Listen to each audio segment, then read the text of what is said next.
Além da vida, um encontro semanal com a doutrina dos espíritos, codificada pelo ilustre pensador francês Allan Kardec. Um momento de meditação, um momento de reflexão, um momento de luz. Além da vida, uma mensagem de esperança para um novo amanhecer. Todos os domingos, às 8h30 da manhã, aqui, na Rádio Londrina.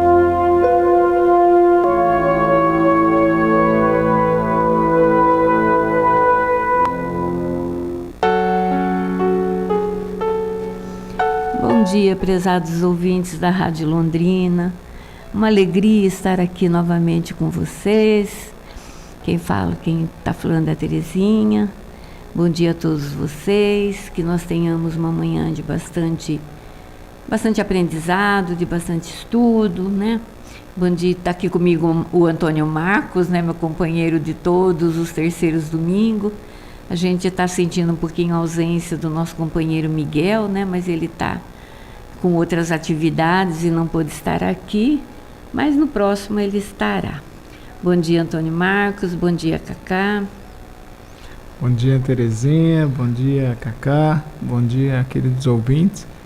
Bom dia para o Miguel, que possivelmente ele vai estar ouvindo o nosso programa, e agradecer a oportunidade que temos nós, sempre nos terceiros domingos, de estarmos aqui para podermos aprender de alguma maneira mais através desse livro, que é o livro que nós estudamos no domingo, a maioria das vezes, o livro de Atos dos Apóstolos, que é um livro uma exegese que o nosso querido Caibá fez na década de 30, do livro bíblico Atos dos Apóstolos.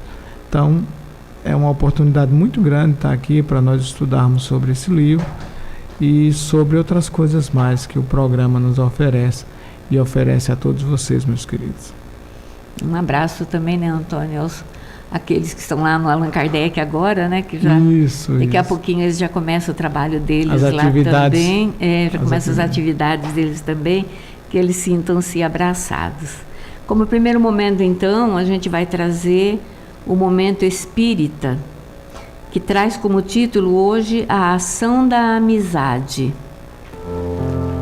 Vez que outra, é bom nos determos por alguns minutos para refletir um pouco sobre a ação da amizade em nossas vidas. A amizade é o sentimento que une as almas umas às outras, gerando alegria e bem-estar. A amizade é suave expressão do ser humano que necessita intercambiar as forças da emoção sob os estímulos do entendimento fraternal. Inspiradora de coragem e de abnegação, a amizade enfloresce as almas, abençoando-as com resistências para as lutas. Há no mundo moderno muita falta de amizade. O egoísmo afasta as pessoas e as isola. A amizade as aproxima e irmana. O medo agride as almas e as infelicita. A amizade traz paz e alegra os indivíduos. A desconfiança desarmoniza as vidas e a amizade equilibra as mentes, dulcificando os corações. Na área dos amores de profundidade, a presença da amizade é fundamental. Ela nasce de uma expressão de simpatia e firma-se com as raízes do afeto seguro, fincadas nas terras da alma. Quando outras emoções se enfraquecem no vai e vem dos choques, a amizade perdura, companheira devotada das pessoas que se estimam. Se a amizade fugisse da terra, a vida espiritual dos seres se esfacelaria. Ela é meiga e paciente, vigilante e ativa. Discreta, se apaga para que brilhe aquele a quem se afeiçoa. Sustenta na fraqueza e liberta nos momentos de dor. A amizade é fácil de ser vitalizada.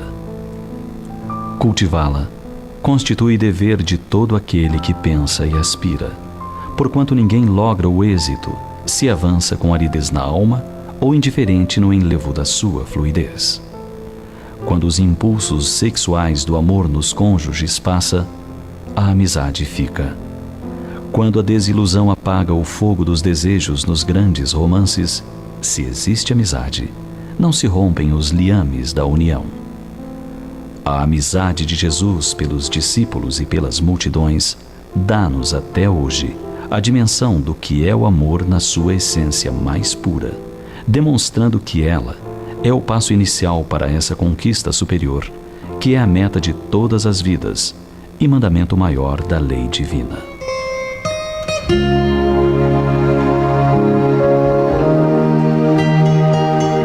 Existe uma forma de cultivar a amizade e construir o entendimento, como acontece ao trigo.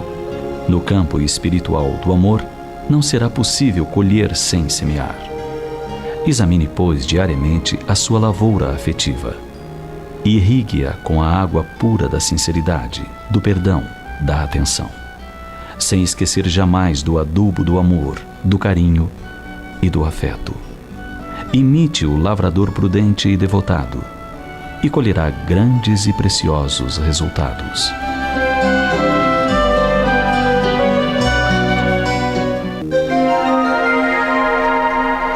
Os textos do Momento Espírita estão à sua disposição na internet. É só acessar momento.com.br. Mais informações, ligue 41 3223 6174, Curitiba, Paraná.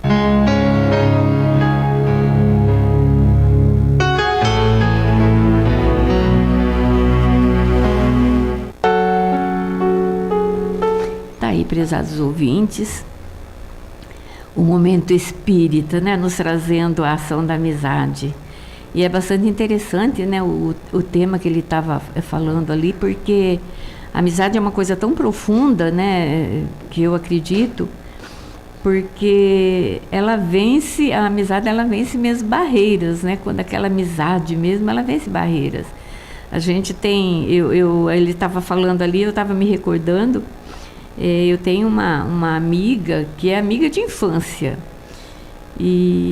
Nossa, e essa amiga já, olha, ela tem anos já, né?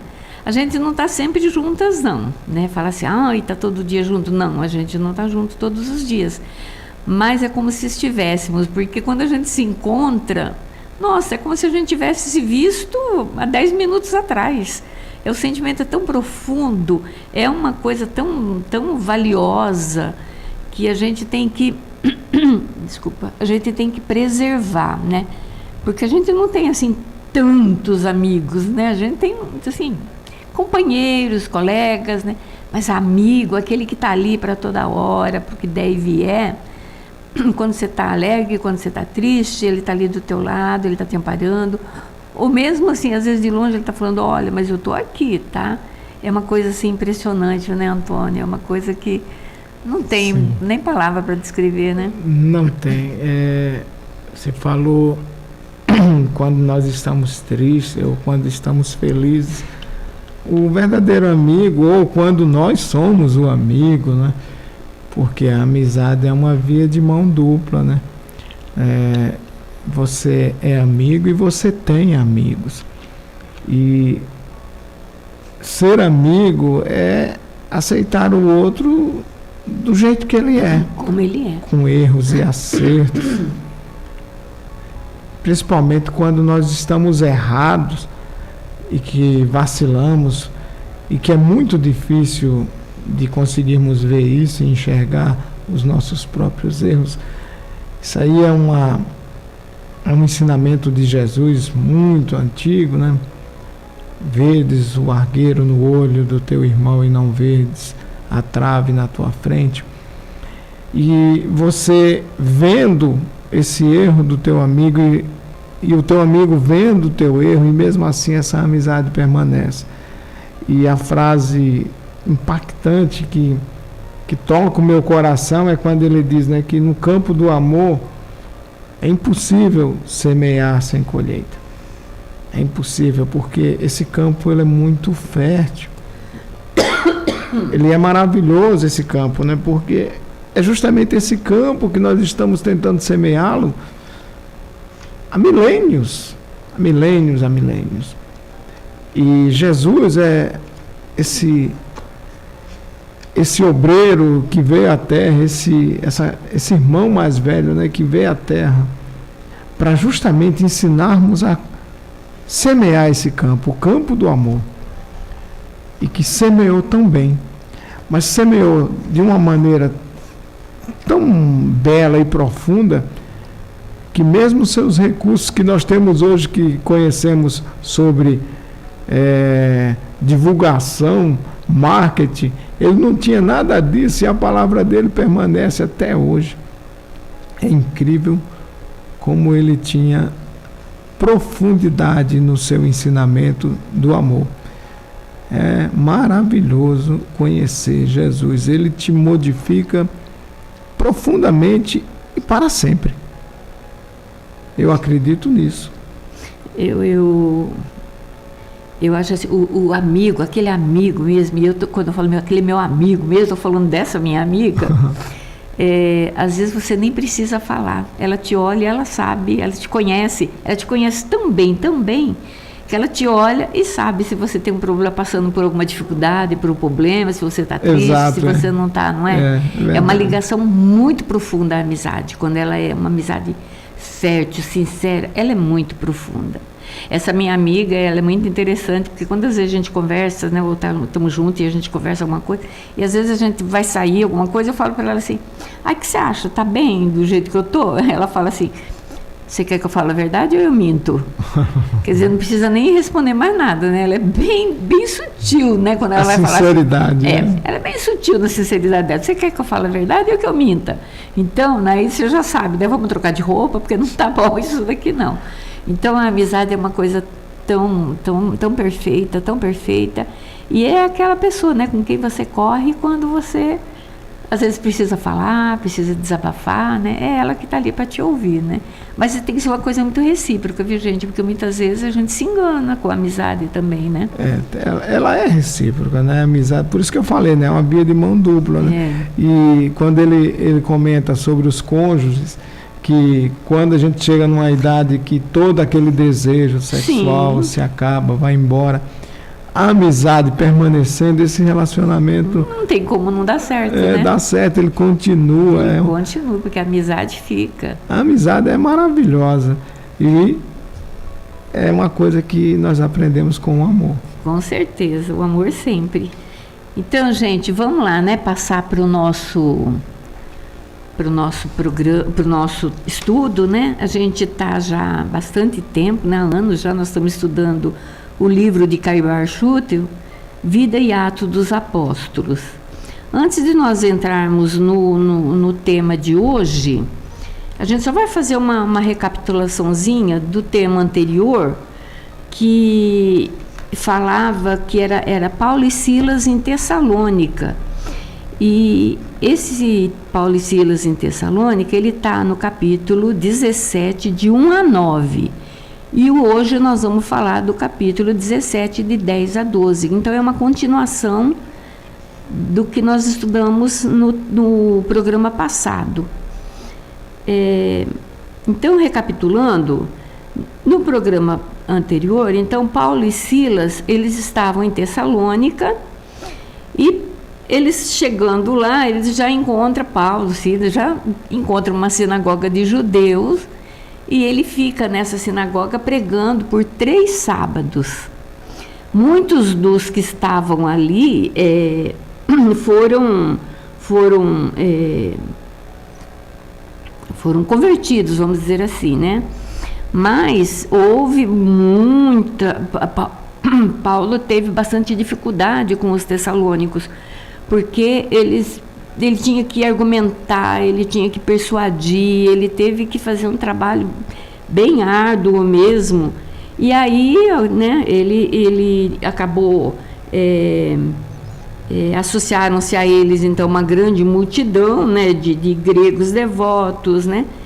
Mas houve outros judeus, assim, né, movidos pela inveja, que não gostaram muito da presença deles ali, falando o que eles estavam falando, e por conta disso eles promoveram, né, como se fosse um motim na cidade, assaltaram então a casa de Jasson, acho que é, e à procura dos missionários lá, né, dos apóstolos. E como não os encontraram, levaram então a Jasson preso, ele e outros irmãos que lá estavam.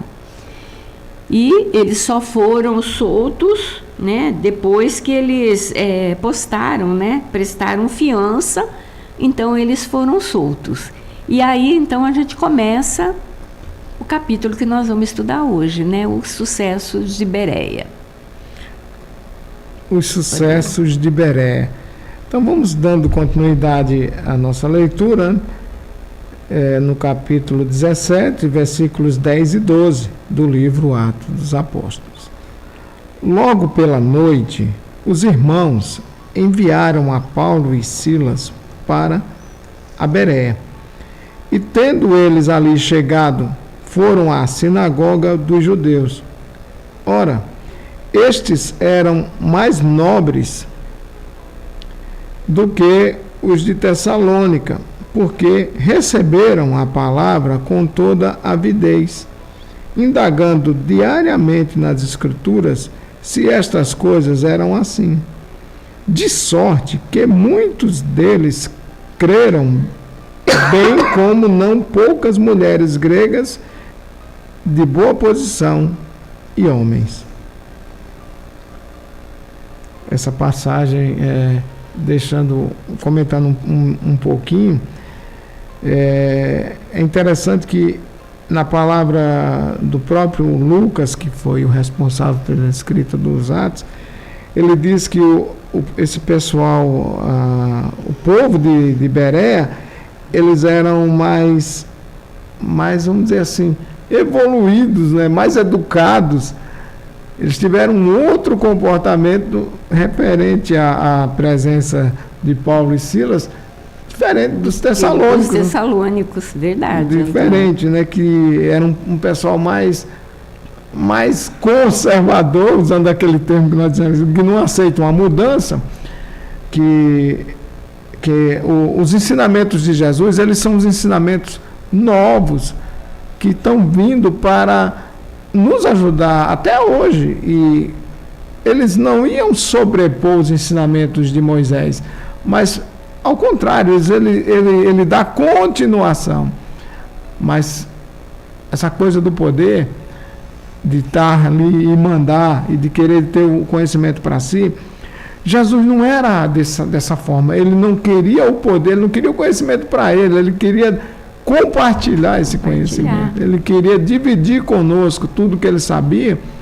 E essa orientação, ela nos serve de uma rota, de um mapa, para que nós sigamos uma vida melhor até hoje. E nós temos essa dificuldade dentro das religiões. A prova disso é um número absurdo de igrejas, de religiões semelhantes e tão antagônicas ao mesmo tempo. É uma coisa incrível, né, Terezinha? É bem isso mesmo, Antônio. Para a gente começar a dar se situar, vamos ver Bereia. Bereia, gente, é uma antiga cidade localizada na Macedônia. E ela está situada do lado oriental das montanhas Vermion, sobre a qual está edificada a atual cidade de Véria, na Grécia. Só para título da gente saber... Geograficamente. Geograficamente, onde é que está essa Bereia aí, tá? Então, gente, como o Antônio já adiantou, a gente vê que os tessalonicenses, né? Eles eram um povo danado, né? Mais bruto. Eles não tinham esse esclarecimento que os bereanos, né? E no caso dos tessalonicenses, Paulo tinha que argumentar, como eu disse no início, ele tinha que persuadir. Foi uma coisa assim difícil, não. Alguns se associaram a Paulo, mas a maioria não quiseram e partiram para a ignorância mesmo, né? Mas movido pela inveja, aquele que o Antônio foi conservador, né?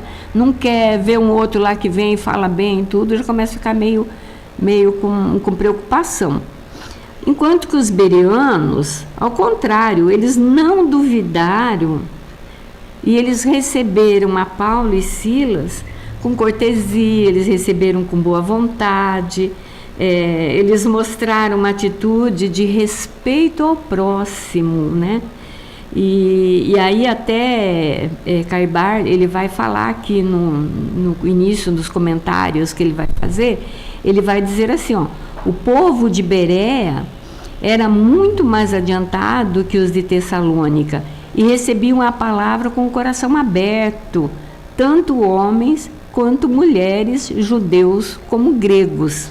Então, por aí a gente vê, e não é de admirar, que Lucas descreve eles como mais nobres que os de Tessalônica, né? Porque eles estavam mais abertos a receber a mensagem, né? A discutir, né? Eles estavam mais abertos a isso. Uma coisa que chama atenção no texto, né, Antônio? É assim, Paulo, a gente viu, né, nesses programas passados, né, que nós já estudamos, Paulo foi apedrejado, Paulo foi espancado, Paulo foi preso, mas ele não abriu mão do objetivo dele, que era levar a mensagem de Jesus aonde ele pudesse. E onde não dava para ele ir, ele escrevia cartas e mandava a mensagem, ele não desistiu. Então a gente vê assim que Paulo era tinhoso, né? E aqui, ó, depois dele ser preso, depois dele sair corrido lá de Tessalônica, ele chega em Berea, a primeira coisa que ele faz é entrar de novo numa sinagoga de judeu e vai lá pregar. Mas ele teve essa vantagem de ali ele ser bem recebido, dele ser aceito, né?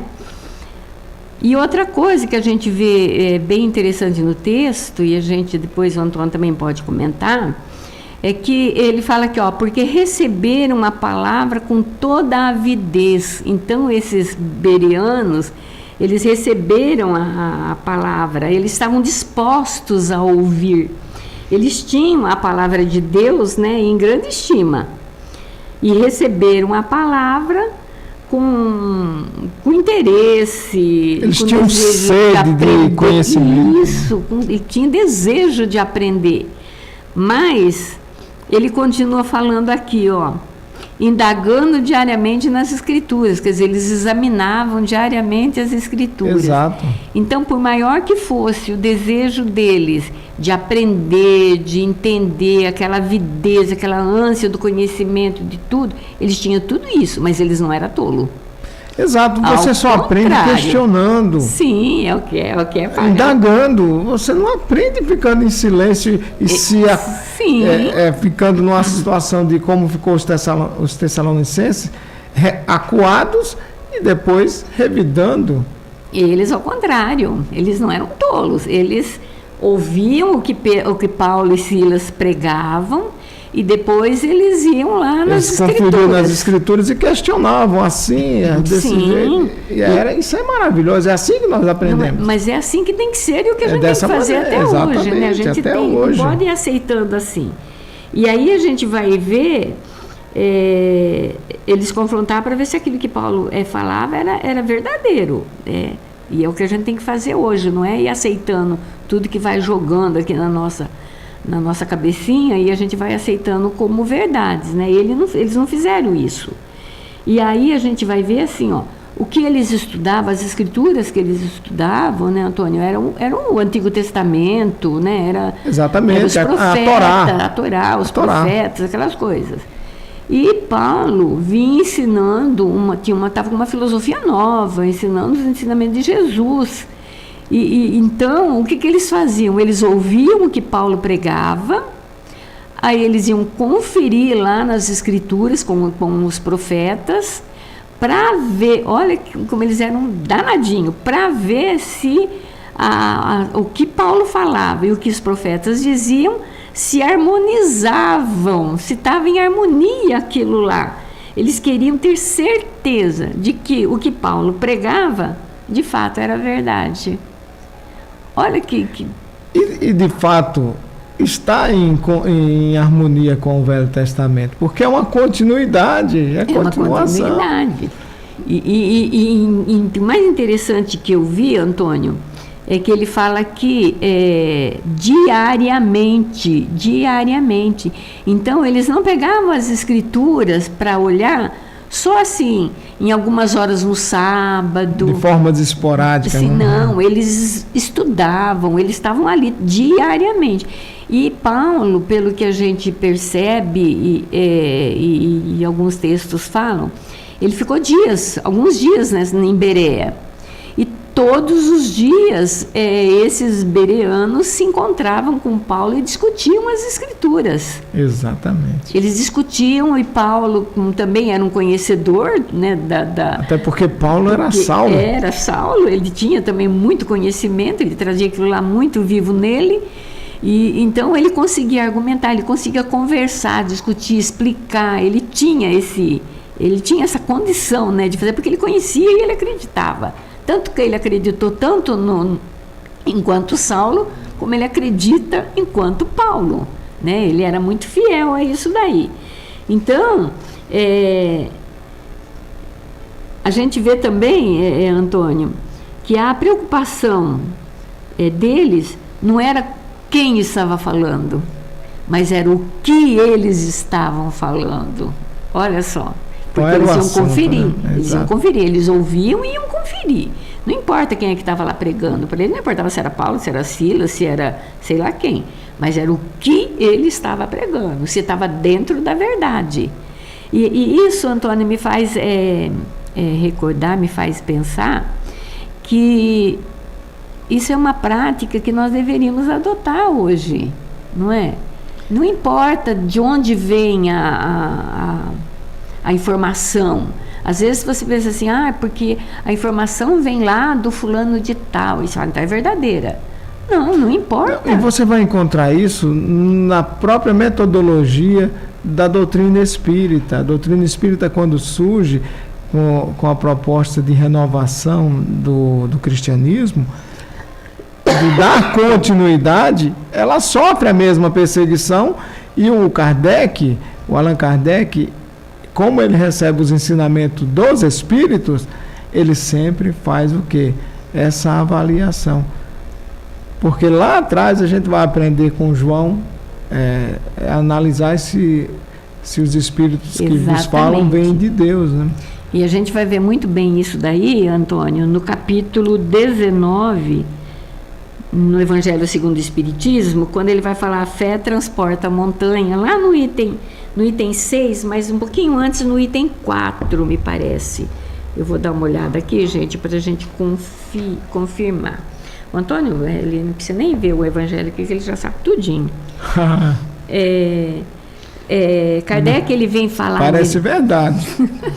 Kardec, ele vem falar aqui no capítulo 19, gente... cumpre, ele faz no capítulo 19, no item 4, tá? Quando ele vai falar, está falando sobre o poder da fé. Então ele diz assim, cumpre não confundir a fé com presunção. Exato. Olha só. A verdadeira fé se conjuga à humildade. Aquele que a possui deposita mais confiança em Deus do que em si próprio, por saber que simples instrumento da vontade divina, nada pode sem Deus. Por essa razão é que os bons espíritos lhe vêm em auxílio, e a presunção é menos fé do que orgulho. Olha só, é o que tanto os Tessalonicenses quanto os outros, né, onde Saulo pregou, tinha muito de orgulho. Todas essas comunidades. Todas essas comunidades, eles eram um orgulho, eles traziam um orgulho tão assim, visível, forte. É porque isso está em nós, desde o princípio. O orgulho nos movimenta para o progresso. É o orgulho que nos faz a segurança, que nos impõe para frente. E aí nós temos que aprender a controlar esse orgulho com o nosso raciocínio, com a nossa sabedoria, com aquilo que nós vamos conhecendo.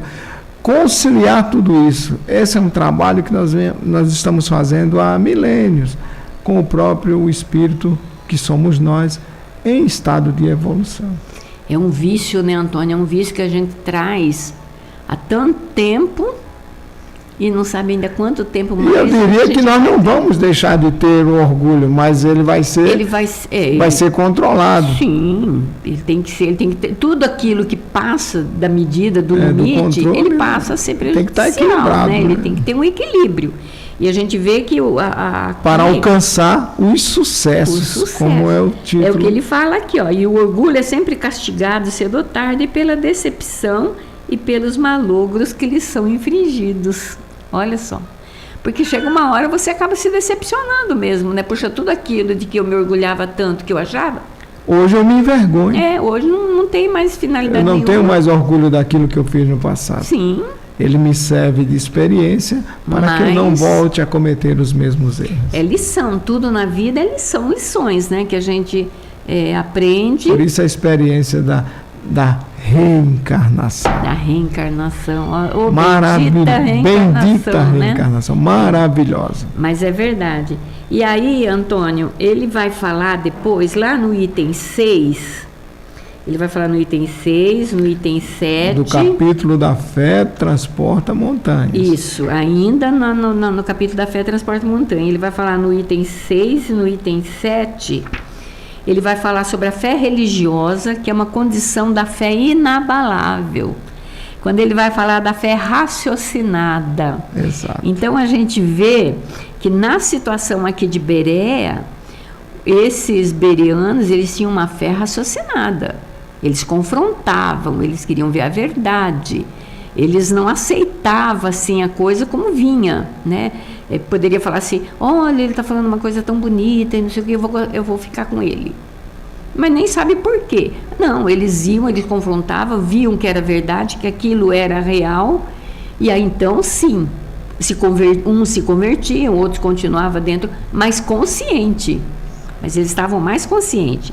E aí, Kardec vai dizer assim, lá no finalzinho dessa quando ele está falando da fé raciocinada, e ele vai falar aqui assim, ó, a fé raciocinada, por se apoiar nos fatos e na lógica, nenhuma obscuridade deixa. Olha só. Porque você tem certeza. Está tudo às claras. Está tudo às claras. É o que ele vai falar ali no início, lá no item 6, quando ele vai falar que não fica na obscuridade. Exato, né? Ele fala que, aqui, ó, que é o verdadeiro na escuridade e também o é na luz mediana. Olha só, meridiana, né? Então é bem isso mesmo, ela não fica escondida. A criatura não crê porque tem certeza e ninguém tem certeza senão porque compreendeu. Eis porque não se dobra. Fé inabalável só o é a que pode encarar de frente a razão em todas as épocas da humanidade. Comenta isso para mim, Antônio. Comentar a fé raciocinada. Olha, é maravilhoso. Ela só é construída com o tempo, com a experiência.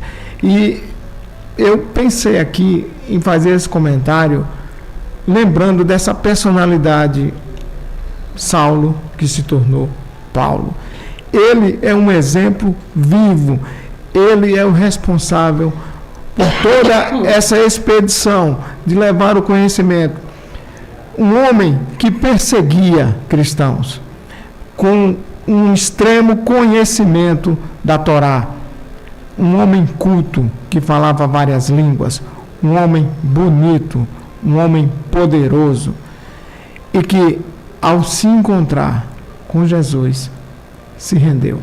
E olha, ele se encontrou com Jesus, não Jesus no corpo físico, ele se encontrou com Jesus após a morte de Jesus. Ele se encontrou com aquela luz poderosíssima lá na estrada de Damasco.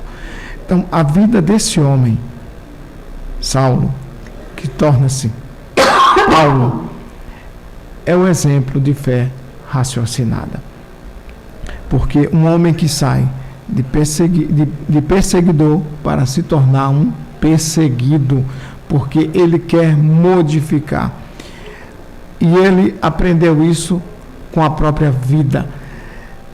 Isso não é um aprendizado que se tem de forma automática. ele tem isso dentro de uma mesma encarnação. Nós estamos tendo a oportunidade de ter essas experiências de perseguir e depois de ser perseguido, porque você só aprende o equívoco quando você passa pela própria experiência. Nós temos essa dificuldade. E a fé raciocinada, ela só existe pelos fatos. Você analisa fatos, você vê a lógica, e aí você compreende. Compreendendo, você entende o que é de fato esse ensinamento de Jesus, que ele é o mesmo ensinamento de Moisés, só que num período anterior, onde estávamos despreparados de semear o amor, de fazer como disse na mensagem do Momento Espírita da Amizade, de semear o amor, porque o amor é muito fértil. Você semeia e logo você vai fazendo a colheita. E a fé raciocinada, você compreende o que está colhendo. Você não está mais sendo imposto a entender. Jesus não veio com imposição. Olha, você tem que aprender que a verdade está no que eu te digo, simplesmente porque eu estou mandando você fazer isso. Não é assim. Ele viveu, ele mostrou na sua prática. Tanto mostrou que Paulo absorveu isso sem conhecer no físico, mas absorveu de uma maneira que ele viveu o Cristo dentro dele. Ele se tornou um homem novo.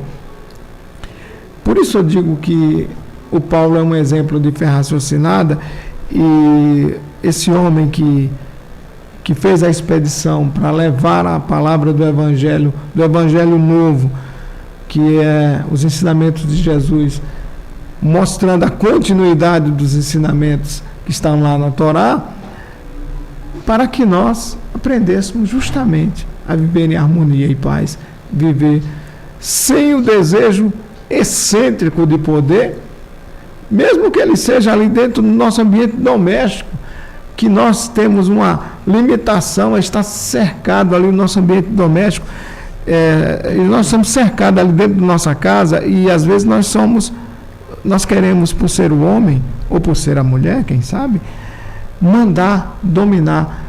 E não é assim. Nós temos que conciliar, nós temos que aprender a nos respeitar e a conviver em harmonia e paz. E esses ensinamentos foram traçados, vividos, celebrados por Jesus de uma maneira muito intensa. E ele sofreu a perseguição, ele foi crucificado, ele ressuscitou, ele veio novamente e deixou com os apóstolos, e nós estamos aqui trazendo isso no ensinamento do livro do Caibá, essa vida e os atos dos apóstolos, através desse símbolo chamado Paulo de Tarso. Esse líder dessa expedição maravilhosa. E eu acho, Antônio, assim, que esse exemplo dos berianos é um exemplo que nós temos que seguir, que nós temos hoje ainda, porque a gente vê assim, muitos de nós vêm de outro segmento religioso. Exato. E está chegando, né, na doutrina espírita, uns está chegando, outros já tem um tempinho, mas vem de um outro segmento. E aí, às vezes, fica meio complicado você julgar ou querer fazer você acaba, sem querer, você acaba fazendo comparação. Você compara uma ou outra, né? E eu acho assim que é importante essa comparação, né? Tem gente que fala assim, mas você não pode, o que passou, o que foi. Não, a gente tem que pegar e começar, igual eles fizeram aqui, vamos comparar aquilo que eles faziam e o que nós estamos fazendo, né? O que tem ali de certo, o que tem de verdade em tudo isso? Aí acho que você é inteligente como somos, né? Porque nós já... Nós somos seres que raciocinamos. Raciocinamos, sim. A gente já consegue saber em que lado você vai ficar. Nós temos esse sentimento a mais, além do orgulho. Quem é que está com a razão nessa história, não é? Então, eu acho assim, hoje é lógico que mesmo, né, dentro da nossa casa, da nossa doutrina, nós também temos que ter essa fé raciocinada e muito presente em nós, porque a gente não pode também acreditar em tudo que é jogado. Exatamente, que nós hoje, nós temos os espíritos a nos orientar. Sim. Mas avaliar se os espíritos vêm de Deus. Avaliar, verdade. Porque às vezes estão ali, soprando, não, vamos olhar essas mensagens, vamos olhar o que é que ele está nos falando. Esses pensamentos são meus? Não são, então vamos mandar embora, não é meu. Mas a gente tem que analisar, não pode acreditar em tudo que está na frente. E o que eu acho mais interessante ainda, gente, é porque assim, a gente vê que eles estudavam. Esses bereanos, eles estudavam as escrituras, eles sabiam as escrituras, eles comparavam. E é uma coisa que nós temos que fazer, trazer isso muito em nós. O estudo é necessário, o estudo. E não é o estudo de você vai lá uma vez por semana, participa do estudo, fecha teu livro e só na próxima semana você abre ele para ver de novo. Não é assim. É como eles faziam, analisava todos os dias, estudar todos os dias. Porque a partir do momento que você compreende, que você está firme, né, naquilo que você está acreditando, é a razão aqui, é o que ele fala aqui, a fé inabalável só pode encarar de frente a frente, onde que está aqui? A razão. Então, se você não tem esse conhecimento, como é que você vai conversar? Como é que você vai discutir? Como é que você vai... Você tem que estudar. Isso é uma coisa que eu estava olhando aqui. E ampliá-lo sempre, porque o Kardec dizia que a ciência, se a ciência chegar e provar que um determinado ponto na doutrina espírita está equivocado, deixa esse ponto e siga a ciência. Isso chama-se ampliar o conhecimento, não ficar preso. Evitar a questão do fanatismo. Porque muitos vão dizer, mas se você faz isso todos os dias, você está fanático. Uma coisa é você ser fanático. Olha, o fanatismo nos leva à violência. E ela é uma violência ou psicológica ou uma violência física. E não é essa a razão, porque você perceba que Paulo, ele sofreu a violência da perseguição. Uhum. Ele foi agredido fisicamente. Não é só a violência psicológica, mas a violência física. E em momento algum, nem Paulo, nem Silas, nem o Bernabé, Timóteo, nem Timóteo, nem Bernabé, eles devolveram essa violência. Pelo contrário, eles absorveram tão bem o ensinamento de Jesus que as armas que eles utilizavam era apenas a palavra do amor, da conciliação, do entendimento. E é isso que nós devemos aprender, que essa é a arma que nós temos que ter. Não é a violência. Mas é uma das instruções de Kardec, né? Espíritas, amargos, espíritas, instruí-vos. Exatamente. Não é um ensinamento de imposição, mas é um ensinamento em que todos nós vamos estudar. Sim. Mas isso é fanatismo? Aonde isso é fanatismo? Aonde? O fanatismo é imposição. Sim. O fanatismo é imposição. Eu detenho um conhecimento e quero impor ele a você. Aí eu estou sendo fanático. Não, eu estou dividindo ele com você, estou compartilhando ele com você, para que nós, harmonicamente, façamos um mundo melhor, onde todos possam ter sucesso, como diz o título, mais uma vez repetindo o título desse capítulo, Os Sucessos de Bereia. De Bereia. Mas é assim, eu não, a gente não fala muito da gente assim, mas eu sempre fui muito assim, eu causava muita polêmica onde eu estava, né? Só você não, né? No outro segmento religioso, eu causava muita polêmica, porque eu queria entender. Eu fico muito, muito nervosa, muito brava, gente, quando eu não consigo entender uma coisa e a pessoa não me explica. E começa a dar volta e não me fala nada que me convence de que aquilo é correto. Então, eu sempre, olha, gente, eu fui uma pessoa que, no meu tempo mais jovem, né, que a gente é mais atirada, nossa, eu causei muita polêmica, porque não tentasse, vai jogar uma coisa em mim e achar que eu ia aceitar aquilo lá de boa, que eu não ia. E até hoje, muitas coisas eu fico sempre com o pé atrás, fico quieta, e às vezes eu vou lá, né, dar umas pesquisadas para ver se aquilo que eu estou ouvindo lá está batendo, mas ainda sou meio, eu não digo assim que eu sou cética, mas eu sou muito pé atrás, eu vou atrás, eu quero entender, eu vou e você me explica. Porque senão perigoso a gente cair nessa fé cega. Exato. Por isso o critério que nós temos que ter é sempre Jesus. Ele é o critério absoluto para nossas tomadas de decisões, quando nós vamos crescendo, aprendendo. Que vamos ter harmonia, vamos ter equilíbrio. A pessoa vai dizer, você é fanático, então você só fala de Jesus? A pessoa vai dizer assim, pode até dizer, mas aí eu digo, então me traga uma ideia nova, que substitua essa e que seja melhor. Me traga.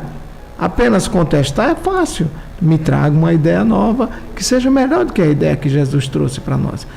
E nós vamos discuti-la, vamos conversar sobre ela. Sim. E isso a doutrina espírita faz até hoje, porque essa doutrina ela está aberta à discussão, ela está aberta ao diálogo, para que todos nós aprendamos sobre esse critério moral, que é a moral de Jesus. Mas é verdade. Mas voltando então aqui no texto, gente, a gente não saiu do texto, né? Mas voltando agora aqui, então Paulo, dá a entender que Paulo ficou alguns dias, né, Antônio, aqui em Bereia. Mas, gente, não pensa vocês que porque os bereanos os receberam de braços abertos, de coração aberto para o entendimento da mensagem, que foi tudo mar de rosa, não, tá? Eles tiveram que sair correndo também de Bereia. E Cairbar, ele vai nos trazer aqui no texto, e ele vai dizer assim, ó, tendo, porém, chegado de Tessalônica, judeus comissionados pelos fariseus para excitar o povo contra os apóstolos, os cristãos de Bereia preveniram-nos e os aconselharam a que se retirassem.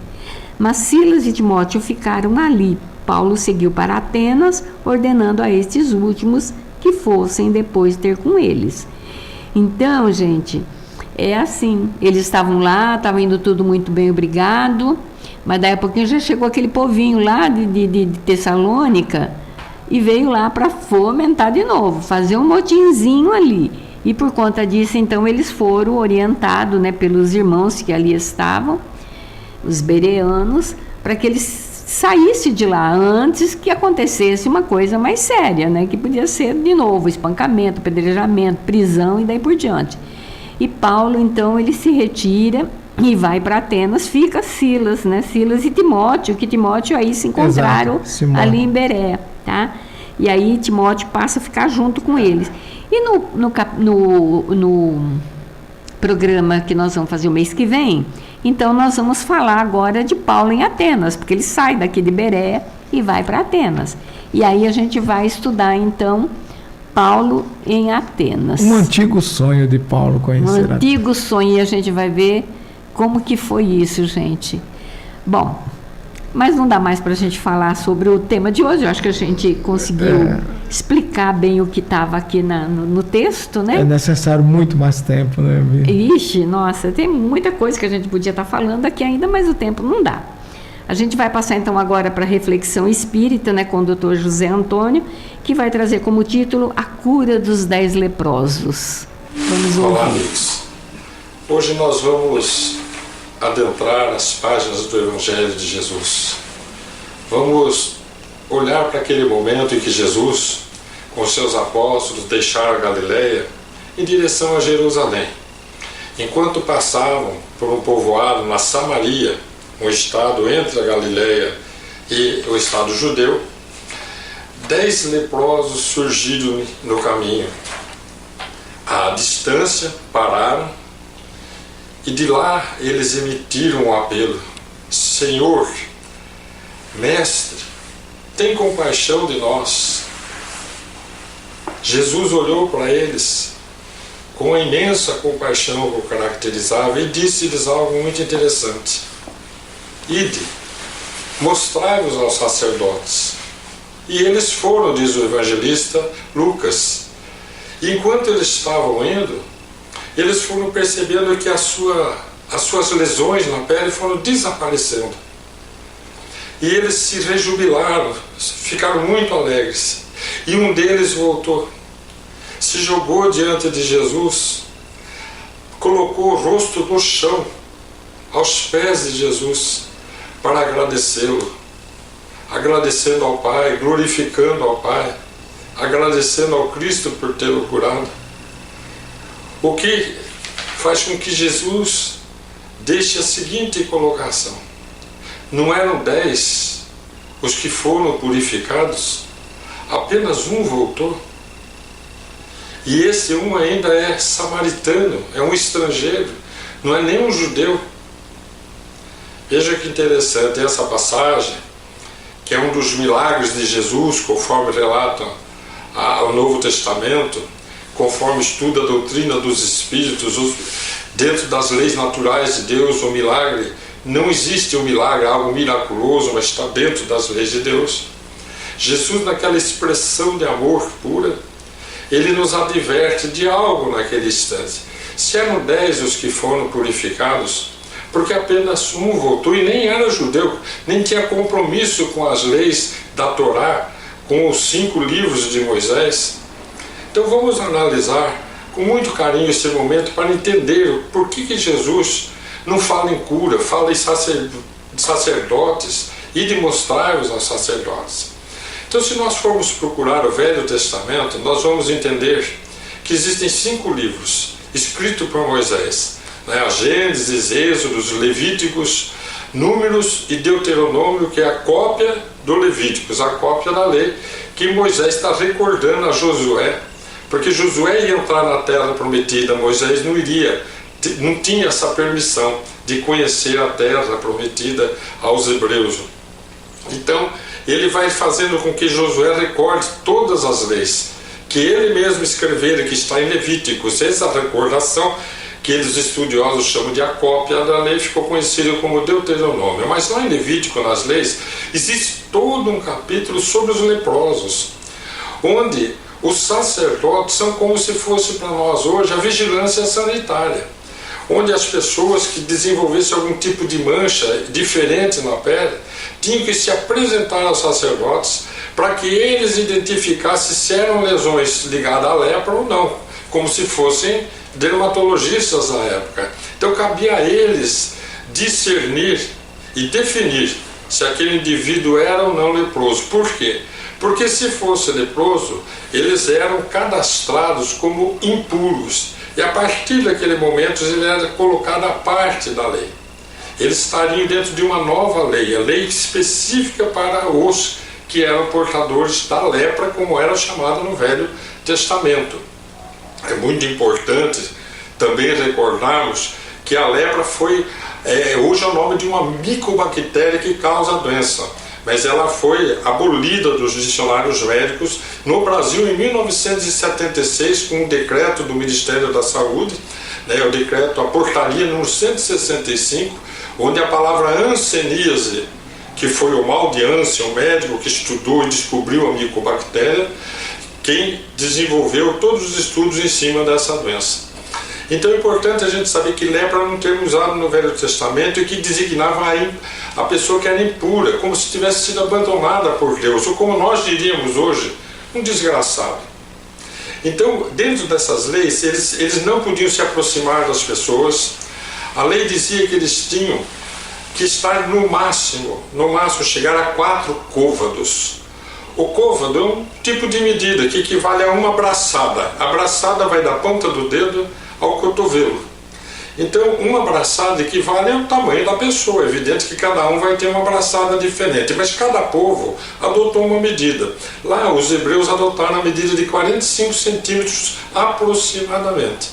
Então, se um leproso não pudesse se aproximar 4 côvados, o máximo que podia chegar perto de alguém, então era 1,80 m o máximo que ele podia chegar. Por isso que está descrito que os 10 leprosos pararam à distância.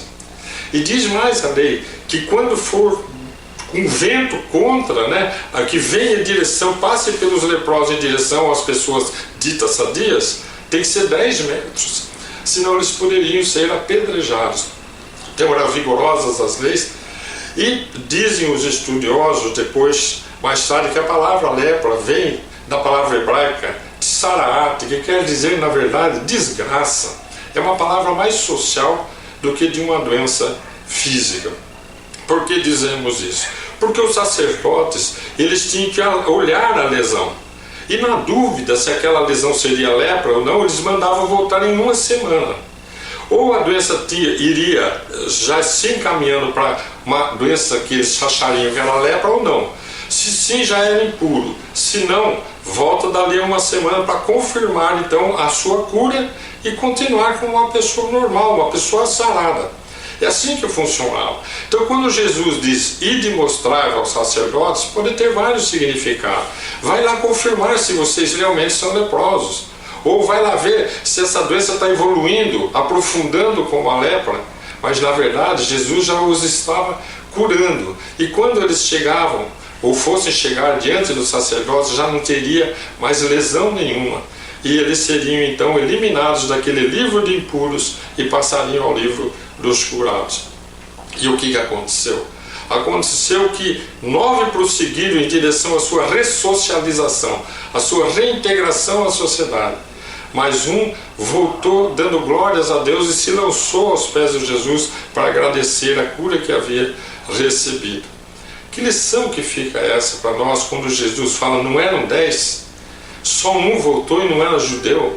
Bom, porque eram os judeus que tinham que se apresentar aos sacerdotes, os samaritanos não se apresentavam aos sacerdotes. Então ele realmente não tinha que se apresentar aos sacerdotes porque ele era samaritano. Quem tinha que obedecer a essas leis eram só os judeus. O que nos chama a atenção então? Chama a atenção porque aqueles 9 que ali estavam, que foram se apresentar às leis, eles queriam logo voltar à vida social. Estariam prontos para ser curados? Jesus não se importava com isso, ele veio para curar. Mas o interessante é que aquele 10º, aquele que veio agradecer, ele estava pronto para procurar a Deus. Vamos refletir buscando uma passagem muito interessante que está no livro Estante da Vida de Humberto de Campos.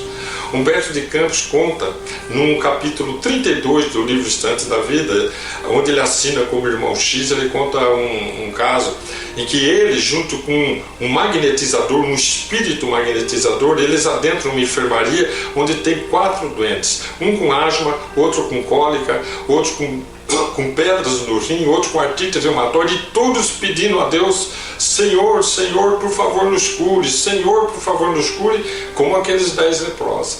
E o magnetizador que estava ali, começando a sua vida de magnetizador, disse o irmão X, ele vai e começa a magnetizar os 4 enfermos encarnados, trazendo-os ao reequilíbrio do campo físico, e os 4 ficam praticamente curados.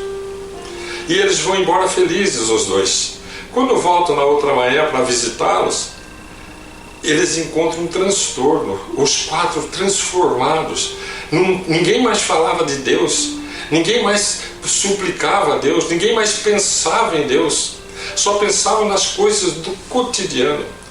E eles começam a perceber aquela balbúrdia, aquele egoísmo, aquele egocentrismo nos 4. E aquele magnetizador arrependido pede ajuda ao seu superior, que aparece no local dizendo, fiquem tranquilos, vocês estão em aprendizados, eles não estão prontos para ser curados, existem doenças, mas existem doentes, eles não estão prontos. E aí esse superior vai retirar aqueles benefícios que eles tinham oferecido pelo magnetizador no dia anterior, e diz Humberto de Campos que os 4 voltaram a ficar só um pouquinho melhor do que estavam, e voltaram a pedir a ajuda de Deus.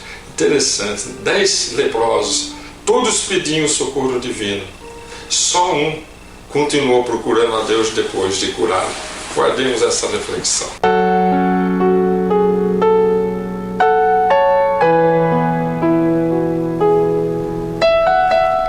Tá aí, prezados ouvintes, a mensagem do nosso querido Zé Antônio, né? Fica aí para vocês pensarem, analisarem, né? Nós não temos tempo, mas que vocês tenham um bom domingo, uma boa semana, que os estudos de hoje possam ter aclarado algumas coisas, né? Ou tocado o coração de alguém. Bom domingo, então. Exatamente, um bom domingo a todos, que possamos nós sempre buscar essa fé raciocinada, né? Pensar por que eu sofro agora, né? E simplesmente lembrar de Deus na hora da dor, quando a gente está nessa dificuldade, e depois esquecermos dele, é conveniente para nós. Pense nisso, né? Analise, raciocine, veja o que é melhor para você. Obviamente que cada um de nós está num estágio da vida onde conseguimos alcançar, o nosso pensamento chega, e às vezes nós estamos na nossa religião porque foi ali onde eu consegui interpretar a melhor visão de Deus. Então, que Deus te proteja, que Deus te ampare, que tenhamos um bom domingo. Que assim seja.